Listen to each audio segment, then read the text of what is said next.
এইরকম ধাবা স্টাইলের চিকেন যেদিনকার বাড়িতে হয় না, বিশ্বাস করো ভাত রুটি সবই একটু বেশি খায় বাড়ির লোকেরা। তো চলো আজকে শেয়ার করছি ধাবা স্টাইলের চিকেনের রেসিপি। সর্ষের তেল গরম করে দিয়ে দেবো পেঁয়াজ কুচি, 1 কাপের মতো পেঁয়াজ কুচি, 1 কেজি চিকেনের অনুপাতে সব বলছি। পেঁয়াজটাকে ভালো করে বেরেস্তার আগে স্টেজ অবধি ভেজে নিচ্ছি। দেখো পেঁয়াজটা ভাজা হয়ে গেলে দিয়ে দেবো 2 চামচের মতো আদা রসুনের পেস্ট আর বেশ খানিকটা টমেটো। পুরো আর দেবো এখানে ওই বেসিক গুঁড়ো মশলা, জিরে গুঁড়ো, ধনে গুঁড়ো, লঙ্কার গুঁড়ো, স্বাদ অনুযায়ী নুন, হলুদ আর একটু চিনি দিয়ে মশলাটাকে ভালো করে কষিয়ে নেবো টমেটো গলে যাওয়ার আগে স্টেজ অবধি। মশলা কষে গেলে দিয়ে দেবো চিকেনটাকে দিয়ে এবার এটাকে ভালো করে একটু কষিয়ে নেবো। এই মিনিট 1-এর মতো কষাবো, কষিয়ে ভালো করে কষিয়ে এটাকে ঢাকনা দিয়ে ঢেকে একটু জল ছাড়তে দেবো।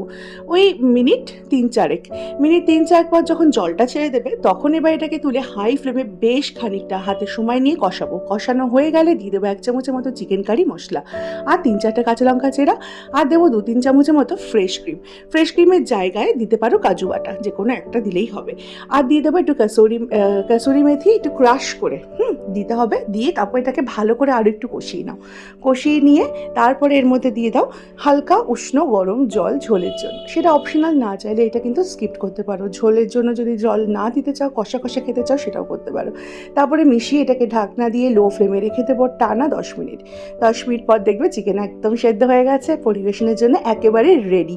এবার যেটা করবো, না আবার আগে দিয়ে দেবো একটু ধনেপাতা কুচি দিয়েই গ্যাসটাকে অফ করে দেবো। তারপরে মিশিয়ে এটাকে নামিয়ে দেবো, কারণ ধনেপাতা খুব তাড়াতাড়ি মজে যায়। তারপরে পরিবেশন করো। রেসিপিটি একটাবার হলেও ট্রাই করতে পারো, করলে কমেন্টে জানিও।